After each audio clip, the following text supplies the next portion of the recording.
Vitor, a e kishe menduar që një ditë do vish tu, do të kesh një maskë edhe do të rrëfesh për kohë, në atë kohë kur ti ke shërbyer këtu? Jo.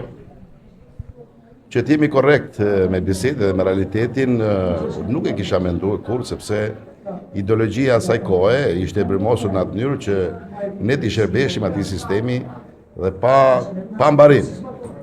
Por, me ndryshimin e proceseve politike, se thashtë dhe fillimisht unë kam shërbyer 4 vite këtu, kam marrë në vitin 1985 dhe deri në 89, pastaj jam transferuar deri në punën e Breshët Mirditës. Pra këtë se kam menduar kur që do vi një ditë që unë do vi edhe të komunikoj me ju, domethënë për të trajtuar problemin e asaj kohe. Shiko, gjatë kohës që ke, si ka qenë perceptimi jot për një burgosur politik? Domethënë kur ke hyrë këtu, i ke pa me idenë që këto janë armiqtë e pushtetit, partisë të tjerë me radhë, dhe ne duhet t'i shtypim sa më shumë të tjerë, apo mas ke ardhur me këtë ide dhe pastaj ke pas një ide tjetër çfarë ka qenë? Po, unë kam marrë këtu, kuptohet që të jemi realist, sepse në atë kohë do të kishe domethënë pasurimin politik, pastaj të vinte ana profesionale, se unë kam mbaruar për minjera si zanat, por në këtë perceptimi im ka qenë ky. Unë kur erdha këtu dhe ana ideologjike dhe komunikimi që bëshim me prorët ose me kolegët parës, na e bëshim kaq ekstreme sa që dhe i dënuri fluturon. Dhe më janë kaq të rrezikshëm, kaq ana politike. Por unë sot jam i kënaqur dhe jam i ndërgjegjshëm që edhe pranoj vite këtu, edhe shumë bukur që bën këto emisione, këto aktivitete për treguar brezave që vinë, edhe këtyre që janë sot, që mos ndodhi më kurrë kjo që ka ndodhur. Unë nga familja e kam pas, domethënë dhe babaj më porositë shpesh herë që mos rrif njëri, mos dhunjon njëri. Sepse ti ishe djalë i ri, çfarë moshe ishe këtu? 20 vjeç. Pra 20 vjeç me të burgosur politik. Pra këshillat e babait tan kanë qenë mos dhuno, mos rrif. Mos rrif.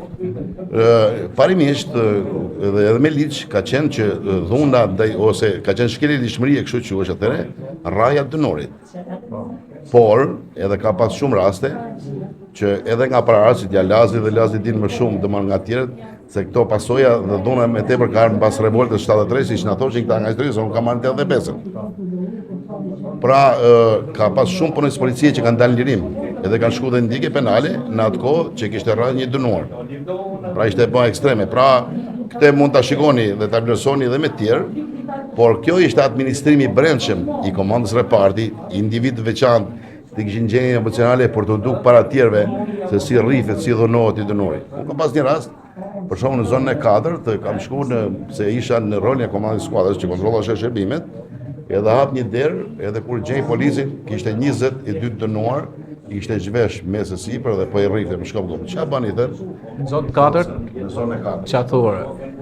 Thotë edhe s'kan realizuar planin. Vinte sekretari i parkut dhe që kërkohej plani. Pra unë nga specialiteti që isha teknik minjerash, dhe të paktën në teori e njihsha minjer, ata janë në një front avancimesh dhe cikli i avancimeve ishte shpimi i birave, plasja edhe heqja materialit nga ka që ishte cikli i asaj dhe ata s'kishte mundësi më tepër çfarë realizimi, sepse aty varet edhe nga forcia e shkambit, se sa prodhim nxirrte dhe sa avancim mund të kishte. Dhe e nxjerr jashtë ata e tras brigadierin e lirë, se pas domthonë të organizuar në këtë mënyrë, kishte brigadier të lirë, brigadier të numër, kishte normist, ishte organizuar puna në këtë mënyrë dhe i thrasim aty kësaj dhe komunikojmë, pra që ishte një dhunë e pa justifikueshme, barbare dhe nuk e di se çfarë them dhe kam qenë i ndjem dhe kam përmend edhe në biseda edhe me shok, dhe man kam qenë shumë i ndjer keq. Jo se komunikova me komo, i thash atij kolegut, ajo mos mang kështu sepse ishte puna dhe për ta ndëshku, unë ndova që ta ndëshkoj pak me fjalët e mia. Këto probleme kanë qenë, dhuna ka qenë sistematike, fizike dhe psikologjike, këtë dënorit. Unë kam pas një rast, për shembull, ka qenë një, mos klas me emra, me dënorit, se nuk më shkon kjo të tjeo për me emra tu. Ai është pedagog në Shkodër tashi, dhe i vjen familja tashi në këtë anën humane. I vjen familja këtu, e ama dhe i vllai, edhe nuk ishin bërë takim sepse kishte takimet ndaluara, takimet të miratuara, edhe në mes tyre domethënë që s'kishte as të ndaluara as të miratuar, sepse ka që ishin dhe ato relatat ose organizimi i komandës. I them po ju këtu, kalovën aty, thot ki merr për takim, thot që në gjithë thot po s'kemi bërë takim. Ishte një plak moshatare, rreth 70-80 vjeç, mund të them në atë kohë. Edhe shkoj ke oficeroi, ka qenë një oficeroje, njëri mirë, po e përmend për mirë, Bakia Gjillari. Edhe i them, ora, është një familje, i them atje, them që për takim është një plak e vjetër. Thot mua e njeh se pyetja për herë, bosh atëre ai njeh. A kupton? Po edhe po ta njihsh atëre do të thoshë ku se njoh. Sepse ishte frikë. Edhe i them që, si thot, a do në mi po takimi, thot nuk ka, shikoj edhe ka rejt takim ndaluar, se mund të ishte i ndaluar takimi, mund të ishte dhoma izolimi, për arsye shkelje të ndryshme brenda, sepse kishte edhe dhoma izolimi këtu, mrena për mrena, para në burg dhe kishte edhe dhoma izolimi, për shkelje që bëshin, më thot nuk ka si problem, thot, a do në me po takimin, po i them po, thot fol me komisarën e parit. Kuptohet, në atë kohë kam qenë sekretari i veterinisë një 2 vite i degës mëshme, edhe kisha edhe relatat me komandën, kisha afërsinë me komandën më shumë. Edhe shkoj aty ke dhoma, ka qenë zyre komisari, ka qenë zyre si për me, e përballë. Edhe i bie derës, futem aty dhe i them, hare Viktor, më thot, mo ishte kohë, mund të them si dimër, edhe për me ne se si në spaqe të dënuar pak a shumë kemi qenë gjithë tu, për vetë pozicionin që është. Edhe i them jo, s'ka marrë, ne them kam një problem. Çfarë problemi kemi? Them është një familje, aty është një grua dhe ata ishin nga Velipoja. Është një plakë vjetër, them me gjithë djalë do kanë marrë për takim, thosh që në mëngjes s'kan bërë takim. Edhe shikoj se dukesh post bloku, ka qenë post bloku atje, edhe dukesh nga zyra. Edhe shikoj po, më thot mu, thot po, do në mi bërë takimi, e jep, thot mu, jo, e thash si një, thash, vetëm se po më dhimë se. Më thot mu, po, do në mi bërë takimi, po, i them, ishte vonë, pra kishte kaluar dhe afati orari takimit se ishte deri në orën 3. Mirë, më thot mu, shkoj bonja, thot, shkoj atje nëse është i ndaluar, domthonë është dhoma izolimi. Ka është i ndëshkuar që të mos bëj takim për shkelje ose për realizim plani, thot, s'kemi që më se është pa probleme, thot, bani. Shkoj unë oficeri, i them që shumë, thash, merre telefon për korrektesë, jo, thot, unë besoj ty. I bën takimin atij. Dhe e kam taku personin mas 15-20 vitesh.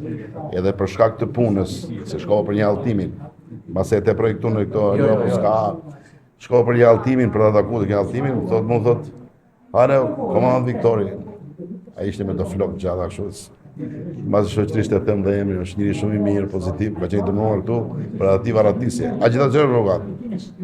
Çfarë problemi ke ardhi? Thash, kam vajzën këtu në universitet.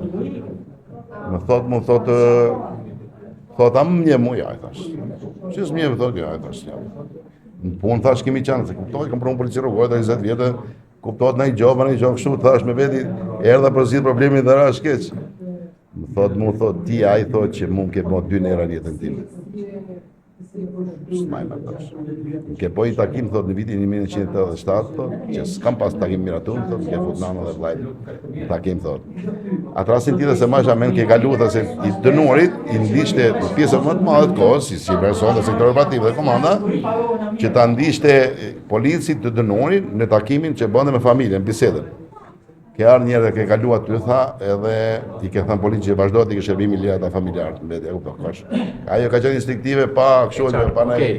Nuk po e zjas më tej me Vitorin, po për të thënë një gjë, domethënë sa e rëndësishme është në këtë jetë, edhe në momentet më të vështira, edhe kur ka diktatura, që njeriu tregohet njeri, sepse e mira dhe e keqja kujtohen. Tani Vitori, një polici shkëlqyer, absolutisht edhe sot, po sidomos në atë kohë, dhe vlerat njerëzore janë këtu, ruhen, konservohen vlerat njerëzore, kështu që Vitor më vjen shumë mirë që ti nuk ke asnjë mëkat për të argëtuar, për të rrëfyer dhe gjërat dhe mbi gjitha për të shërbyer muzeologjisë së Ish-Burgut të Spaçit. Falenderoj shumë, sinqerisht falenderoj. Faleminderit edhe unë kërkoj një ndjesë në mënyrë kolektive për të gjithë ata që kanë punuar në përburgje në atë ekosistemi, me faj o pa faj, kërkoj një falje kolektive për ato që kanë dorë për dhunë fizike, psikologjike, për çfarë kanë ndodhur atë kohë. Shumë faleminderit, Vitor.